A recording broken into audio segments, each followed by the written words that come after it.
Bien le bonjour les amis, le marathon des previews NBA continue et aujourd'hui on va dans le Colorado pour parler des Denver Nuggets. Plein de choses à dire sur cette très belle équipe. Sur les traces de Kobe Bryant. Oh non, on commence par ça, c'est pas grave. Kata. Oui, effectivement, les traces. Waouh, Kata. Allons-y, tout de suite sur ces Denver Nuggets. La surprise de l'année dernière, puisqu'ils ont fini deuxième de la conférence Ouest avec 54 victoires. Une équipe tout à fait enthousiasmante qui avait galéré pour se qualifier en play-off les 2 années précédentes, 2 fois 9e. Mais regardez-moi ça, 7e meilleure attaque, 10e meilleure défense. Elle est là la progression. Et un deuxième tour des playoffs perdu face à CJ McCollum à lui tout seul. on voulait que cette équipe, là, il y a un an, on voulait que cette équipe franchisse un step. C'était minimum playoff. Ben, ils en ont franchi 2 voire 3 de step. Ils ont fini sur les jantes. Incroyable. On a vu que Mike Malone a tiré notamment sur Jokic. On se souvient de ce match en 4 prolongations où il joue quasiment 1 heure.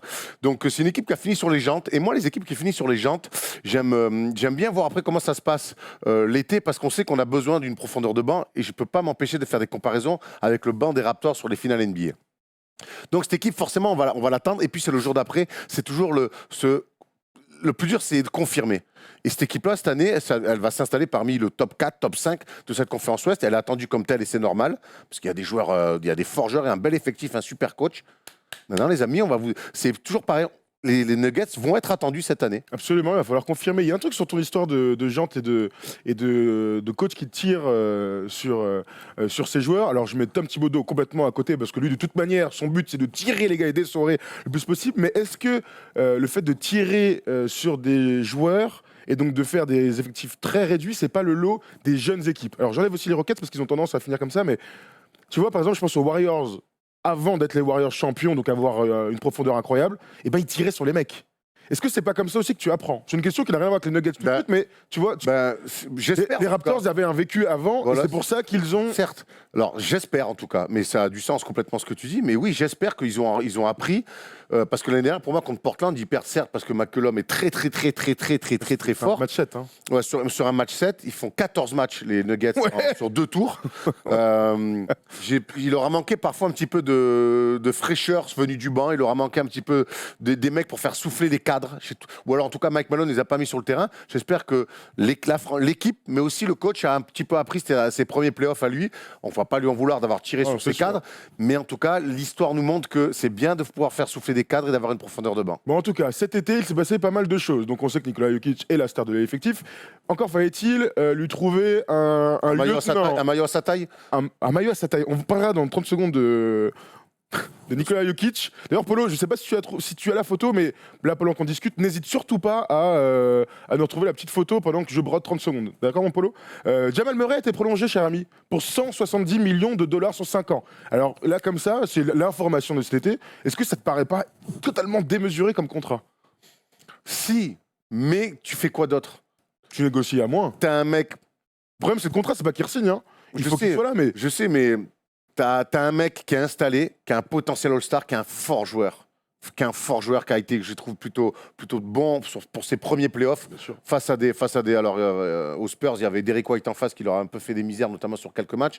Ensuite, ils ont souffert. De toute façon, on l'attend pas en défense. Après, il a souffert face à Lillard et McCollum. Mais c'est un mec, voilà, tu sais que c'est jeune, c'est talentueux, ça match bien avec ta star Jokic. Ben, il faut lui filer l'oseille. Alors, c'est une marque de confiance aussi, peut-être qu'ils auraient peut-être pu mieux négocier. Je sais pas, je suis pas dans les petits papiers.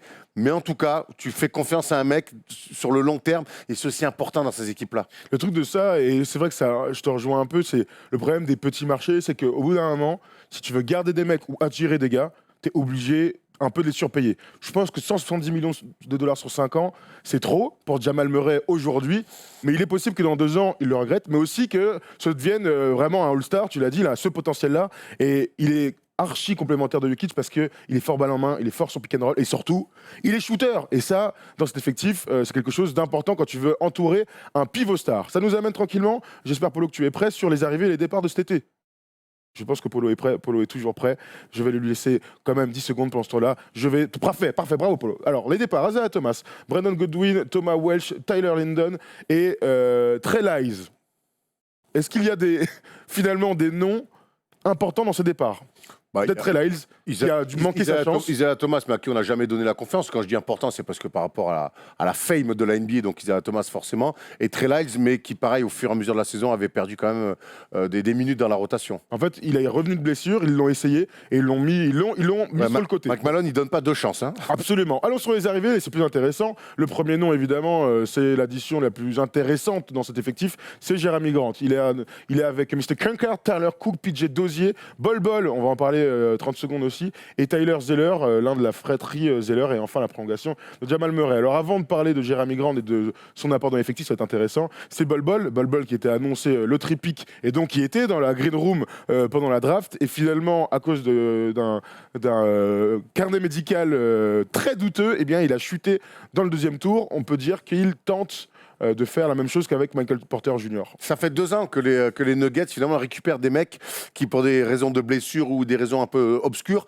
récupèrent des mecs qui étaient attendus plus haut. C'est pas plus mal pour eux. Et dans les arrivées, alors évidemment on le met pas, mais tu dis Michael Porter Jr. Oui. Et quand on voit sa petite précision, ses petits jeux face aux Bulls, on se dit ça peut être lui aussi une belle pioche, une belle poche et être considéré comme une bonne arrivée. Bol Bol, c'est un joueur assez atypique, très grand, comme son père, hein, mais moins que son père, mais quand même un mec grand, capable de shooter au large, qui est un très bon basketteur, pas encore prêt pour la NBA, mais qui pourra peut-être à développer. On espère que Mike Malone prendra aussi le temps de pouvoir développer ces mecs, parce qu'entre-temps, il faut qu'ils gagnent des matchs aussi. Mais c'est la réalité de cette équipe, c'est qu'ils ont beaucoup de joueurs, et donc ce 5 majeurs-là, beaucoup de joueurs, et donc beaucoup aussi d'ambition, puisque les Nuggets sont aujourd'hui une équipe qui se voit aller en finale de conférence, donc il va falloir que tout se passe bien. Jamal Murray dans le 5 majeur, Gary Harris. Aujourd'hui, le backcourt est clairement installé, il n'y a rien à dire. Will Barton est intronisé dans le 5 majeur, sur la pré-saison il est dans le 5 majeur. L'année dernière, il s'est blessé, et pourtant, sur les 43 matchs qu'il a joué, il était 38 fois dans le 5 majeur. Lorsqu'il était blessé, c'est Torrey Craig qui était envoyé, je vois ta tête, on va en parler. Paul Millsap, 30 millions à saison, et Nikola Jokic, c'est un 5 majeur quand même, qui a fière allure, j'ai envie de te dire. De qualité. Oui. Alors, après, moi j'aime beaucoup, de toute façon, tu sais très bien que je suis fan de Gary Harris. J'aime beaucoup le backcourt Jamal Murray, Gary Harris. Paul Millsap avait eu du mal sur le début de son contrat avec les. Il y a 2 ans maintenant, enfin. Ouais, il y a 2 saisons. Il avait eu du mal sur la première saison. L'année dernière, c'était blessé beaucoup. Ouais, beaucoup blessé. Mais ça marche bien. Millsap, Jokic, c'est 2 joueurs très intelligents qui arrivent quand un est au large, l'autre va au près, et ainsi de suite. Je pense que les deux, ça marche très fort. Et si cette année, les deux sont en bonne santé, ben, ça te fait un backcourt et un duo intérieur qui fonctionne très bien. Pour moi, la vraie interrogation, elle est sur le poste 3, même si là, pour moi, la question, elle est posée sur le poste 3. J'y réponds tout de suite. J'aime bien Will Barton en sortie de banc. Je préfère avoir Torrey Craig complètement titulaire, qui m'a enthousiasmé en playoff. C'est vrai que Torrey Craig, alors c'est pas du tout le même profil de Will Barton. Will Barton est un attaquant. C'est pour ça que tu parles d'un 6e homme. C'est que lui, quand il est sur le terrain, il va envoyer à 3 points, slasher, capable de plein de trucs. C'est un défenseur, j'ai envie de dire, médiocre. Tu vois, je veux dire médiocre, 4 sur 10. Bon. Alors que Torrey Craig est totalement l'inverse. Alors évidemment, en attaque, on va pas lui demander monts et merveilles. Par contre, c'est un soldat qui défend et qui a assuré l'année dernière. Ouais, alors il peut mettre des paniers. Hein, c'est un joueur NBA. Au bout d'un moment, André Robertson aussi peut mettre des paniers. Non, mais justement, c'est pas André Robertson. Il est capable de mettre des paniers. Je l'ai vu l'année dernière prendre des coups de chaud à 3 points face au. Ok. Ça t'appartient. Il est capable. Commentaire si vous en souvenez. Moi, face au Super, j'ai souvenir quand même sur un carton, il prend un petit. C'est sûr que ce n'est pas Royce O'Neal du Jazz. Non. Il est capable de prendre. Je vais confondre Royce O'Neal et Torrey Craig. Le poste 3 métis tatoué. Avec Emerick Janot, peut-être, je sais pas. Bref, voilà, je préfère en tout cas, puis même défensivement, ça va quand même. On sait que Jamal Murray, c'est pas le roi des défenseurs, que Jokic, c'est un intelligent, mais que sur la dureté défensive, c'est pas non plus ça. Millsap, il est intelligent pareil, mais sur la dureté, c'est bien d'avoir un poste 3, 4, comme Torrey Craig, capable de mettre de l'impact. Et c'est ce qu'il avait fait l'année dernière, quand on lui a donné sa chance titulaire. Il avait mis de l'impact défensif. Tout à fait. Et tu disais qu'ils étaient 10e défense la saison dernière. C'est un énorme step. Partir avec Murray, Gary Harris, Barton, comme ça, sur le 5 majeur, défensivement, tu vas souffrir. Même si Gary Harris est un très bon défenseur. Absolument. On a mis 5 majeurs là parce que c'est le choix de Mike Malone. Aujourd'hui, Will Barton est dans le 5 majeur. C'est difficile de parler de Gary Harris et de Jamal Murray parce que les deux, aujourd'hui, rentrent dans une période où on sait exactement ce qu'ils vont produire. Alors peut-être Jamal Murray a un peu plus de potentiel aujourd'hui, mais en fait, tu sais ce qu'ils vont apporter, de la défense, de l'adresse, et bon sur les lobes pour Gary Harris, de la justesse aussi. Mais voilà, ce 5 majeur est très établi et je pense qu'il n'y aura aucun problème, c'est ce qu'on verra et ça va continuer à performer. Par contre, parlons du banc, parce que 2-3 trucs ont changé. Malik Beasley sera toujours là, notre ami. Très bien. Isaiah Thomas donc, a disparu de la rotation, donc c'est Monte Morris qui va redevenir le backup à 100% de Jamal Murray, et il avait assuré l'année dernière. C'était déjà le cas l'année dernière. Bien sûr, mais il y a eu un truc avec Isaiah Thomas. Ouais. Et Montemoris c'était un peu moins bon au moment où Isaiah Thomas est revenu. Ouais, mais très pour tôt, ça Mike qu'ils Malone, l'ont, justement, il a coupé dans le vif et il a Ouais. bien fait. Il a dit bon, écoute, je t'aime bien, Isaiah Thomas, mais tu mets de côté et on file le poste de backup à Montemoris qui a répondu présent et ça a été une belle découverte l'année dernière. Absolument, Montemoris. absolument. Un peu un fossile à la montée Ellis, un peu. Ouais, un Fait peu. penser un peu. Un Par peu, le même un prénom, petit, déjà. un peu costaud. Il y a John Shaw, Hernan Gomez, qui lui aussi dans les créations de joueurs l'année dernière a eu ses minutes très importantes tout au long de la saison. Mason Plumlee sera toujours le backup de Nikola Jokic et donc Michael Porter Jr. Je voulais qu'on s'arrête un peu là-dessus parce que tu l'as dit, donc blessé au dos. On l'a pas vu sur les terrains NBA, il a été préservé et simplement il ne pouvait pas jouer. Mais lorsqu'on parle du poste 3, on peut imaginer que dans l'avenir, ce soit lui le titulaire du poste. Ah, c'est plus qu'une imagination, c'est le projet que doivent mener les Nuggets. C'est filer à ce mec-là qu'on a derrière dans le barco les clés sur le poste 3. On l'a vu dans les débuts là, de matchs de pré-saison.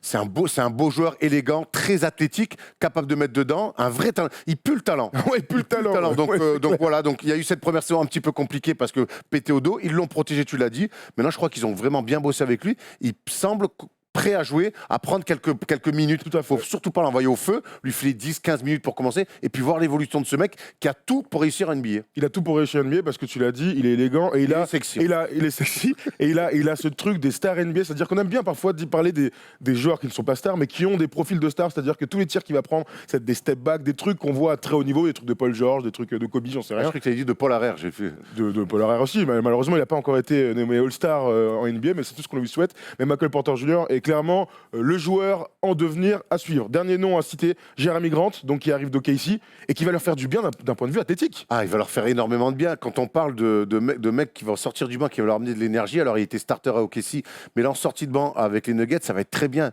Derrière Millsap, derrière Jokic, c'est un mec qui peut jouer 3, 4, 5. En 3, c'est pas là où je le préfère. Et en 5 non plus. Hein. Mais en 5 sur du small ball, sur des séquences, il peut t'amener beaucoup d'options. Évidemment, tu vas pas le mettre 5 pendant 30 minutes, non. mais des fois, tu peux l'associer avec Millsap, pourquoi pas. La dureté. Vraiment, lui, c'est à OKC, c'est ce qu'il a connu, dur, vite au cercle, puis un athlète, Oui. un athlète hors norme, et ça fait jamais de mal en NBA. Et en plus, c'est un mec qui progresse aussi dans le tir. Exactement, c'est un joueur qui, dans le système des Nuggets, aura des tirs ouverts et ces dernières années, on le voit progresser et prendre ce type de joueur. Alors, allons sur Nikola Jokic et sur le style de joueur, sur le style de jeu de cette équipe. C'est la 10e attaque, on est d'accord. On a tous dans la tête que, en fait, les Nuggets, c'est une équipe qui court.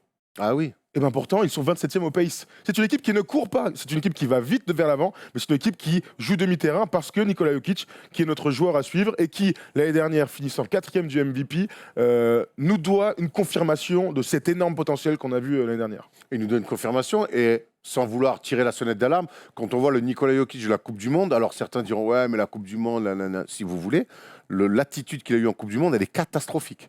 Dans le langage corporel, dans ses stats, qui ne ressemblent évidemment pas à celles qu'on voit sur la saison dernière. Je m'étonne. Parce que 20, 11 et 7, c'est avec 50% de réussite, c'est fantastique. Mais le Nikola Jokic qu'on a vu cet été, je ne suis pas sûr que pour l'instant il soit prêt à reprendre la saison.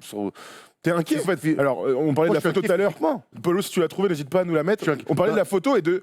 Il a l'air d'être en méga surpoids. Il a l'air d'être en méga surpoids. Il l'était pendant les championnats du monde et ça s'est vu. Et quand ces joueurs-là de talent sont en surpoids, mais qu'est-ce qui se passe? Ils sont frustrés, ils s'énervent, ils gueulent aux arbitres. Et ils se blessent aussi en général. Ils se blessent. Ouais. Et du coup, ça diffuse rien de bon. Et Nikola Jokic, c'est pas la deuxième ou la troisième option des Nuggets. C'est l'option numéro 1. Donc j'espère vraiment pour les fans des Nuggets que alors il sera jamais coupé à la serpe comme certains peuvent l'être, mais un minimum est requis si les Nuggets veulent continuer à gagner. Ils ont besoin d'un Jokic en pleine forme. Bah, le truc, c'est qu'il a le profil de Marc Gasol. Marc Gasol jeune, effectivement, il était potelé. C'est pas Jacob, hein. Chipotelé. Ah, Chi et Jacob, les deux marches. Les deux marches, tout à fait. Accordé. Accordé. On lui demande pas évidemment d'avoir des six-packs de ouf, on lui demande pas d'être, comme tu dis, coupé à la serpe, on lui demande juste d'être à peu près en forme. L'année dernière, il l'était, même s'il traînera toujours son gros popotin, mais il est tellement intelligent, il a tellement aussi... Boris Dio. Enfin, Boris Dio, il est hyper affûté à la base. Alors que lui, il a jamais été. C'est pour ça que je parle de Marc Gasol. Marc Gasol, c'est affiné. Marc Gasol, aujourd'hui, personne ne va dire qu'il est gros. Tu vois, il est volumineux, costaud. Juste pour pas qu'on me tombe dessus, parce que quand tu dis que Boris Dio était affûté à la base, allez voir les débuts à Pau, il est comme ça, il joue meneur. J'espère que les gens savent qui est Boris Dio. Hein. Boris Dio, c'est un athlète incroyable qui a décidé d'aimer la vie. D'aimer la vie, tout à fait. Aimer la vie même aussi. Ouais, tout à fait. Mais Nikola Jokic, en fait, c'est vrai qu'on a tous cette inquiétude. C'est-à-dire que c'est les photos, c'est ça, c'est les premiers matchs de pré-saison, sans dire qu'il est quand il joue, tu sens pas trop la différence. Mais le truc c'est que à ce niveau de compétition, 4-5 kilos, ça peut être. Enfin, j'arrive pas à croire qu'on parle de ça pour un joueur aussi talentueux, mais c'est la réalité du gars, quoi. Alors, surtout que ce qu'on va attendre aujourd'hui de Jokic, c'est que cette équipe doit gagner. Comme tu dis, l'objectif, c'est les finales de conf à minima. Donc, il y a de gros objectifs. Donc, je dis pas que si Jokic n'est pas en forme, les Nuggets vont devenir une équipe à peine playoffable, voire pas en playoff. Mais par contre, s'ils veulent aller aussi loin, il faut que Jokic soit physiquement à 100%. Même s'il est talentueux, et même Boris pourrait t'en parler. Boris Dio, quand il n'était pas en forme, malgré tout son talent, mais il était moins fort. Et aujourd'hui, les Nuggets ont besoin d'un Jokic à 100%. Et moi, les dernières images que j'ai de Jokic, c'est pas son match à 1 heure contre les Blazers et sa saison quasiment en triple-double. Moi, la dernière image que j'ai, c'est au championnat du monde avec une équipe qui est favorite. Et il passe complètement au travers et il n'est pas du tout en forme. Il n'est pas dans le bon. C'était fin août. C'était fin août. Non, ouais. c'était septembre. C'était en septembre, tout à fait. C'était deux premières semaines de septembre, du 31 août au 15 septembre. Nous étions d'ailleurs en direct après les matchs de l'équipe de France, et ainsi de suite. Mais Nikola Jokic reste quand même un joueur hyper talentueux. Oui. Alors je me pose la question de comment on peut faire évoluer cette équipe en faisant courir un peu plus, ou est-ce que tu dois reproduire le schéma de l'année dernière, c'est-à-dire que Jokic est souvent soit au post-up, soit en tête des raquettes pour aiguiller et continuer à faire des passes D. Les deux, j'ai envie de te dire. Je pense que le 5 majeur doit garder sa force de la saison dernière avec un Jokic comme ça qui sent le jeu, et puis des Jamal Murray et des Gary Harris qui s'éclatent autour, avec un Millsap pareil sur ce jeu de passe. Sentir le jeu sur demi-terrain, c'est important aussi de l'amener. Par contre, je crois que le second unit doit être vraiment apporter quelque chose de complètement à l'opposé un petit peu de ça. Et je pense que les Monte-Morris, l'arrivée de Jeremy Grant, on doit pulser un maximum. Et je crois qu'il faut que Mike Malone arrive à jouer sur ces deux-là. Que le deuxième 5 le second unit soit quelque chose de complètement différent de ce que font les starters. Pourquoi pas? C'est une bonne idée, on verra. Et après, après c'est au coach de jouer un peu au puzzle selon les réalités de la soirée. Mais en tout cas, avoir un 5 comme ça qui court, mais qui contrôle le match et qui est fort sur demi-terrain, c'est très important d'être fort sur demi-terrain. Les jours où tu mets pas dedans, le jour où il y a moins de courses. Et puis par contre, ton 5, il arrive, c'est un TGV, quoi. Et donc, tu crées des problèmes aux défenses parce que t'adapter, défendre au demi-terrain, c'est pas pareil qu'être obligé de replier dès qu'il y a un tir qui est raté. Hein. Absolument. Parlons des pronos de notre petite équipe des Denver Nuggets. L'année dernière, donc, 54 victoires, 28 défaites. Ils sont deuxième de la conférence Ouest. La conférence Ouest a énormément changé, la physionomie de la conférence Ouest. Est-ce qu'on les imagine, encore une fois, à plus de 50 victoires, autour des 55 victoires? Donc, ça veut dire confirmer et continuer à performer à très haut niveau tous les soirs. Parce qu'ils ont été quand même vachement réguliers. Hein. C'est tellement dur à pronostiquer quand on voit que Portland a fait 2 fois 3e sur les 2 dernières saisons régulières. Moi, je souhaite vraiment que cette équipe-là, qui s'est bien construite, qui a eu du mal à arriver en play-off, mais que quand ils y sont arrivés de la plus belle des manières, en finissant 2e la saison dernière, des super tours de play-off. J'espère que cette équipe vraiment va confirmer. J'ai envie de les mettre dans mon top 4. Donc, je les mets Clippers, Lakers, Warriors. J'avais mis quoi? Rockets. Je sais plus ce que j'avais mis. Je crois que j'ai mis le Jazz devant eux. J'avais mis le Jazz. Oh là, t'as vu les 5, les 6 et je pense que j'ai oublié des mecs. De toute façon, on va se tromper, c'est sûr. Hein. Mais moi, presque avantage du terrain, tu les mets. J'aimerais bien. Voilà. Tu vois, c'est un bon objectif. C'est 6 ans avantage du terrain. Ça veut dire que pour moi, ils auront confirmé. Ah oui. C'est clair. Sans pépin physique, c'est tout ce qu'on leur souhaite parce que, évidemment, si Jokic a le malheur de se faire une élongation. Je suis curieux de le voir quand même.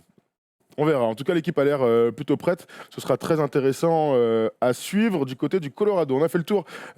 Pour répondre aussi à cette question, je les vois, moi, autour des 50, pas forcément 54. Je pense que tout ça va être nivelé de fou. Il y a trop de bonnes équipes.